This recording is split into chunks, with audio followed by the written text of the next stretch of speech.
صحرا کے کنارے ایک چھوٹے سے گاؤں میں ایک پیارا سا بچہ رہتا تھا جس کا نام علی تھا۔ علی نرم دل، سچ بولنے والا اور ہمیشہ اپنی ماں کی ایک بات یاد رکھتا تھا۔ علی، اللہ ان لوگوں سے محبت کرتا ہے جو ہر جاندار پر مہربانی کرتے ہیں۔ علی ہر صبح اپنے والد کے ساتھ مل کر اپنے جانوروں کی دیکھ بھال کرتا تھا، بکریاں، دمبے اور ایک خاص اونٹ سفان۔ سفان اونٹ بہت نرم دل اور وفادار تھا۔ علی اسے سب سے زیادہ چاہتا تھا۔ ایک دن دوپہر کو گرمی بہت شدید تھی۔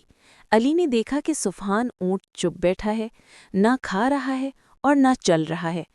علی حیران رہ گیا۔ وہ دوڑتا ہوا اپنے باپ کے پاس گیا۔ ابو، سفان رو رہا ہے، کیا ہوا اسے؟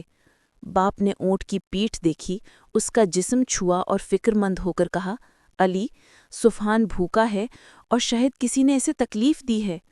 علی نے اونٹ کو گلے لگا کر کہا، سفان، میں ہوں نا، میں تمہیں تکلیف نہیں ہونے دوں گا۔ مگر سفان پھر بھی اداس تھا۔ اگلے دن گاؤں میں خوشخبری پھیلی، آج ہمارے گاؤں میں نبی کریم صلی اللہ علیہ وسلم تشریف لا رہے ہیں۔ ہر طرف خوشی تھی، لوگ صفائی دھلائی کر رہے تھے، سب کے چہروں پر مسکراہٹیں تھیں۔ جب نبی کریم صلی اللہ علیہ وآلہ وسلم گاؤں میں داخل ہوئے تو ہر کوئی انہیں دیکھ کر پرسکون ہو گیا۔ آپ صلی اللہ علیہ وآلہ وسلم لوگوں کو پیار سے نصیحت کر رہے تھے۔ اسی دوران اچانک صفوان اونٹ آہستہ آہستہ اٹھا اور سیدھا نبی کریم صلی اللہ علیہ وآلہ وسلم کی طرف چل پڑا۔ پھر سب حیران رہ گئے۔ صفوان نے اپنا سر نبی کریم صلی اللہ علیہ وآلہ وسلم کی کندھے پر رکھ دیا اور آہستہ آہستہ رونے لگا۔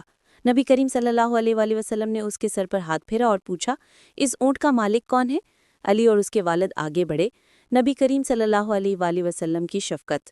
نبی کریم صلی اللہ علیہ وآلہ وسلم نے فرمایا، یہ اونٹ مجھے بتا رہا ہے کہ یہ بھوکا ہے اور بہت تھکا ہوا ہے۔ اللہ سے ڈرو ان جانوروں کے بارے میں جن پر تمہارا اختیار ہے، یہ بول نہیں سکتے مگر اللہ ان کی تکلیف سنتا ہے۔ علی کے والد شرمندہ ہو گئے۔ انہوں نے کہا، یا رسول اللہ صلی اللہ علیہ وآلہ وسلم، ہمیں علم نہ تھا کہ یہ تکلیف میں ہے، آج سے ہم اس کا خاص خیال رکھیں گے۔ علی نے نبی کریم صلی اللہ علیہ وآلہ وسلم سے کہا، یا رسول اللہ صلی اللہ علیہ وآلہ وسلم، میں روز صفوان کی دیکھ بھال کروں گا۔ نبی کریم صلی اللہ علیہ وآلہ وسلم نے مسکرا کر اس کے سر پر ہاتھ رکھا اور فرمایا، شاباش بچے، اللہ مہربان دلوں سے محبت کرتا ہے۔